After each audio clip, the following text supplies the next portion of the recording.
Okay, a couple things as we get started today.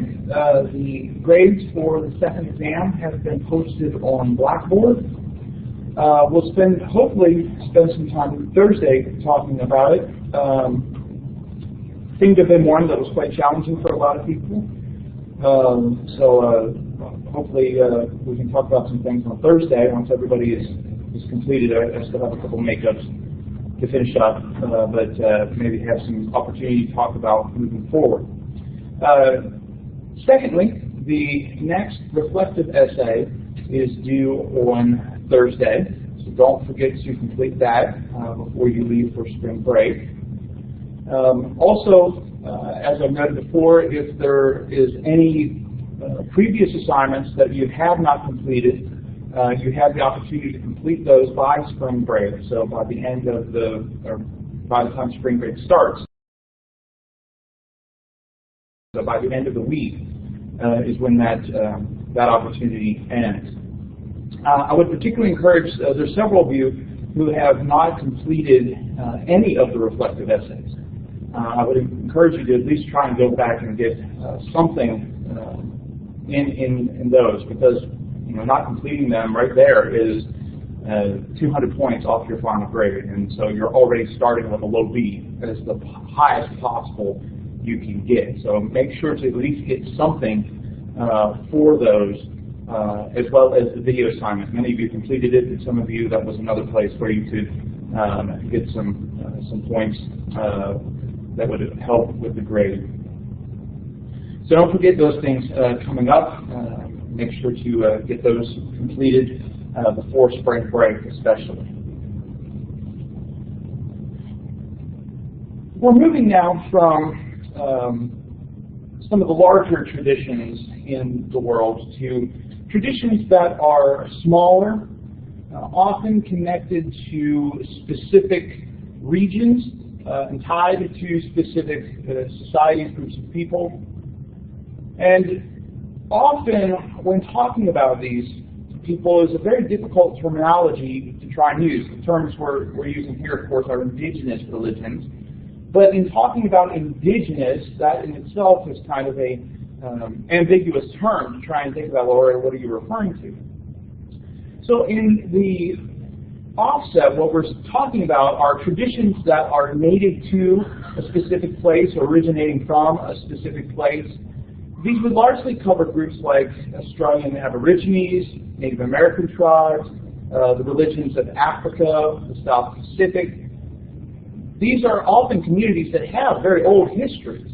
They've existed and existed for thousands of years in the places that they have originated in. But one of the other things that we see across these is that despite the differences, there are often shared common features, broad characteristics that we can see that make some sense into trying to group these groups together. And so indigenous refers to those types of societies. But also, not only is the term indigenous and what to refer to these groups is a challenge, but religion too, the term, becomes a problem as well. We've talked about this before, at the very beginning, of how religion is a very amorphous term often, and not a term that all peoples would necessarily use. Most of these traditions would not have a term that would translate into English as religion. They don't break up their life like that. They don't see the ceremonies or the beliefs that they have as specifically religious. And so anthropologists have tried to use a variety of terms. One of the most frequent uses, one of the most frequent terms is the term lifeway, to suggest how a lot of those things that we would, from an outsider's perspective, delineate as religious, are just a part of daily life. This is just a part of who you are. And so there's not that separation like we would make in the West. And so we find a great challenge in terminology. We also find a challenge in looking at the history of how these religions have been talked about. In previous generations, back to the early 20th century or so, they would have been called primitive religions. Often that term today is, of course, very disparaging, considered disparaging, and so it's usually not used by most people to refer to them. And it overlooks how complex a lot of these systems really are. They weren't necessarily simplistic systems. And, they were very complicated, had often deep cultural understanding. And so the challenge there is the term primitive. Some people have said, well, let's call them tribal religions. In some ways, tribal is a useful term. Often the practices we're talking about are related to a specific tribe. It's impossible to talk about African religion because the traditions of the various people in various places differ. And so to talk about the Yoruban tribe, or in the United States, the Lakota, or the Cherokee, or the Seminole, and we often think that there's this bounded nature to these tribes, and in many cases that's true.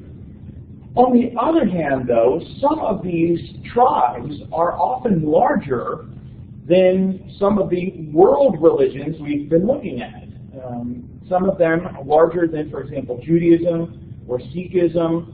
And so to refer to some of these groups as tribal while calling other religions world religions, that also becomes problematic as well.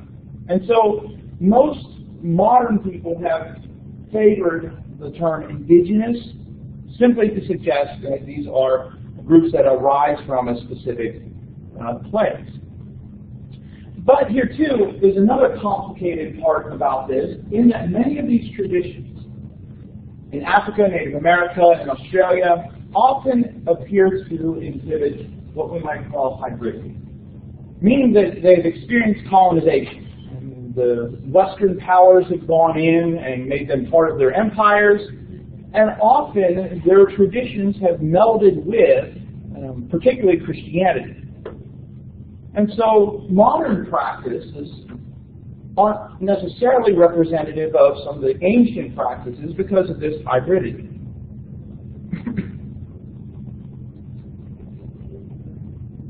But now that we have a general idea of what groups we're talking about, I think it's important that we recognize that there are some, we already mentioned Lifeway, there are some differences, or not some differences, there are some similarities that are very important to recognize. What are some characteristics of these indigenous religions? Now this, of course, first we want to recognize there's a lot of diversity. And we can't talk about, in any sort of detailed way, African religion or Native American religion. That there's a lot of differences between these groups. All African tribes did not believe the same things, practice the same way. And so it's important to recognize that at the outset. Despite that, however, there are some places where we can say, well, here appear to be some characteristics of groups that would fall under the label indigenous. One of the first is that historically these have been groups that have passed information along orally. Now, certainly where there has been industrialization, where there has been colonization, where there has been encounter with Western groups, today many of these groups have written languages, written texts. But prior to those experiences, there don't appear to be too many of these societies that really emphasize the recording of information, like the great stories of the ancestors, or how to perform certain rituals. It doesn't appear that they spent much time thinking, let's write these down. Instead, the belief was you pass these things along orally. Now, that doesn't mean, however, that we should immediately assume that in the oral transmission of some of these things that we don't have a good representation of beliefs and practices in previous generations. Because in many oral societies, the emphasis was on a very careful remembrance of the words and actions of narratives and practices. And the goal was that you remember what it is said. And so you pass it on.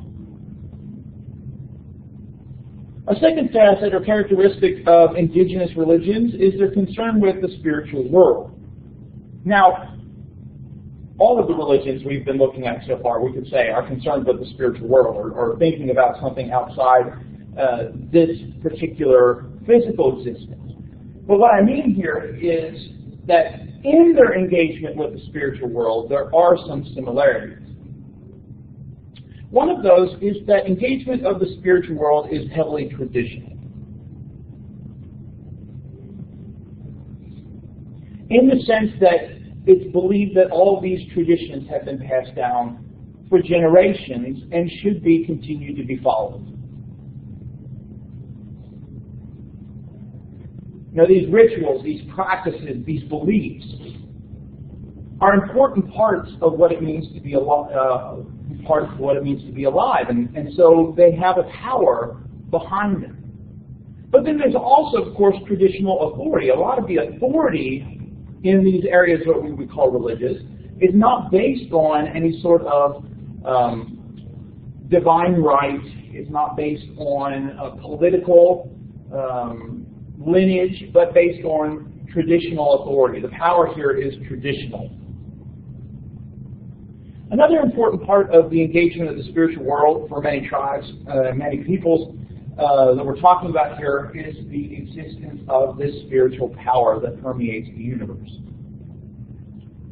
We've talked about mana before, this Melanesian word for this spiritual life-enhancing power.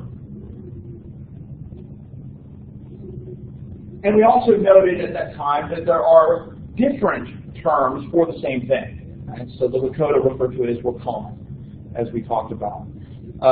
Manitou is another term used by other Native Americans. But this idea that there is this power that you can tap into. Now, this power can be understood in a variety of ways. For some, it's contained in deities or spiritual beings. Right? They're the ones that enhance, or they're the ones that use mana. Others, it's just kind of this impersonal force that exists, that certain people can tap into. That there's power out there in the universe.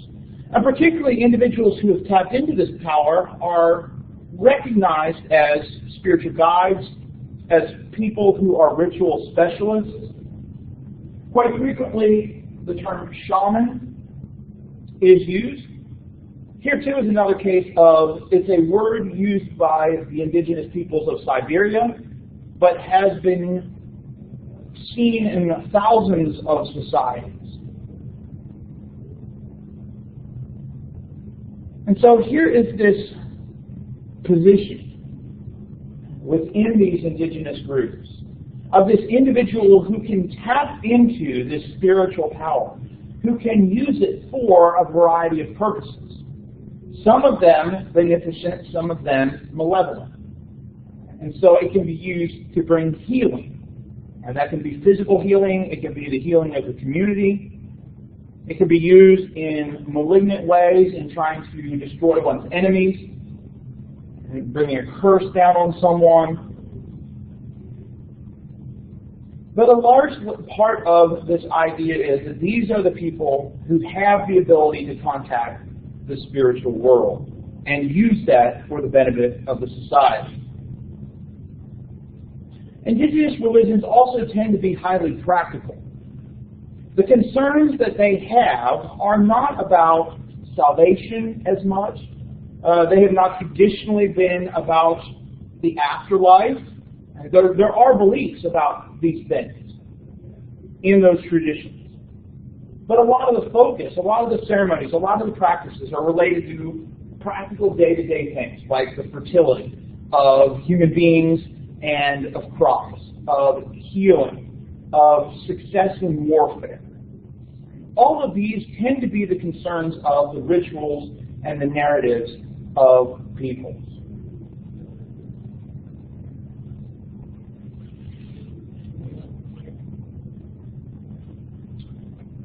Other characteristics seem to be among many tribes, though not necessarily all tribes. One of those is the existence of the taboo. Now, we use this term in English. Usually it refers to subjects that are not to be discussed, right? That's taboo. Let's not talk about that. The term is originally from Polynesia, and like the idea that we have in English of it, it referred to something to be avoided. But it was to be avoided because of its sacred character. There was something powerful, something dangerous in the things under the taboo. Now again, Polynesian term, but it's found in a variety of traditions. Because the taboo often is another one of those identity markers of what makes your group, whether that's a clan, whether that's a tribe, what makes your group different from other groups. Because we honor this aspect, right? This plant, this animal, this space. Additionally as well, scholars have pointed out that the idea of taboo, of course, crosses religions. It's not just something found in indigenous cultures. The eating of certain meats in Judaism and Islam. The restrictions against alcohol in certain forms of Christianity. And all of these have evidence of a similar type of concept. Now, in looking at the taboo, we might think, well, in some of these cases, there's a practical benefit for avoiding it. Right? And so in thinking about the kosher laws, for example, people have tried to say, well, you know, the Israelites avoiding eating pigs also helps them avoid some of the diseases that come with undercooked pork. That may be true. But the taboo is often, the focus isn't the practical benefit. The focus is the gods, the spirits, the ancestors have restricted this thing. Right? And so the focus is more, this is prohibited because of the spiritual connotations behind it and not because of, oh, it'll prevent us from getting sick. That's more of a secondary concern sometimes, if it is concerned at all.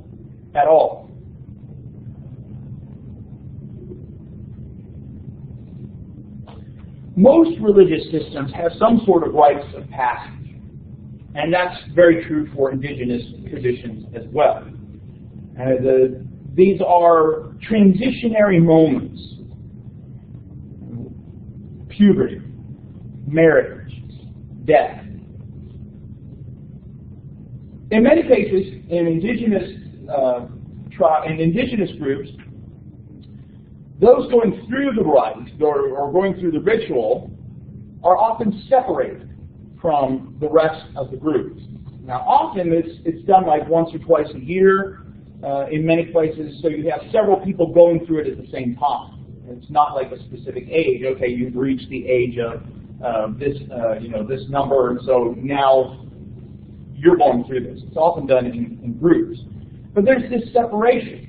They're separated at the very least conceptually, right? You're separate from the tribe for this brief point, or, as in most cases, separated physically.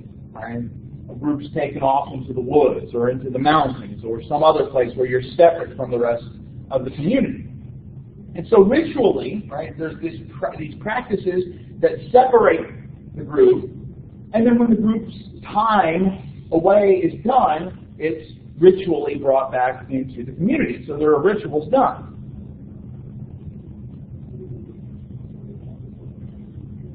Again, some of the most important rituals, or the most important rites of passage, are associated with puberty, or first menstruation for girls, marriage, and death. The puberty rites are usually an initiation into the adult world. You're given information about what your responsibilities will be now that you have become an adult. You are given information about the household roles, or hunting skills, or maybe even information about the spirits or the ancestors. Many of these rituals, especially the ones connected with puberty for males in some of these tribes, usually involve very terrifying situations, things that are very frightening. Ultimately, though, they tend to bring the community and the group closer together instead of driving them apart. Our thoughts might be, well, you go through something terrifying, you wouldn't want to be a part of that group. You wouldn't want to be a part of that society. But instead, often the opposite takes place. Think of how hazing works in groups, right? You think of some of the things that in some fraternities and sororities, there are these terrible, horrible practices that people are put through. Why would you go through that, right? But it further joins the people together. And so some scholars have suggested that probably some of these rites of passage create what are called flashbulb memories, where the terror implants things in the brain, these memories in the brain. And it's a unifying thing because you have shared these memories with other people. And so the terror actually works in a cognitive way to bring people closer together. And it's just a part of how God made our brains to work. So that common experience. Also very prominent in many traditions, of course, is the notion of sacrifice. Many of these indigenous groups have used animal sacrifice for a variety of reasons. In agricultural societies, grain, wine, other products of the earth, agriculture have been used. Some traditions, of course, have used human sacrifices, whether that's children or adults or enemies. That has been prevalent at some point in the histories of many of these groups as well. The focus of the sacrifice is usually not connected with notions of sin, like we might think with Israelite religion, but it is usually connected with trying to gain the favor of the gods, the spirits, the ancestors. You're trying to appease them because the community has forgotten to remember them, and so they've brought floods. You're trying to go out and go against another tribe in warfare, and so you want the ancestors or the spirits on your side. So you're offering sacrifices to make sure that they will be on your side. That's kind of connected with another experience common in a lot of indigenous traditions, the use of magic and exorcisms. It's not entirely unique to these traditions. There were a lot of Christians throughout the history of Christianity who have turned to magic and magic practices in the hopes of trying to gain God's favor or get God to protect them. People who would wear would put slips of paper with the scripture written on them, stick them in their shoes to protect them from demons or from evil forces. Right? So magic is found not just in indigenous traditions, but prominent in them. Magic, witchcraft, spirit possession were for these people very real occurrences. They believed that these were real. In some cases, they're still very real. In other cases, of course, as people have modernized, there has been less of a concern of magic and witchcraft. Shaman or medicine men, depending upon the tradition, are often thought to be the people, especially who have these powers to engage in magic, to cast out demons or other examples of possession. But many societies, of course, have notions of sorcerers and witches, other things related to this idea of magic.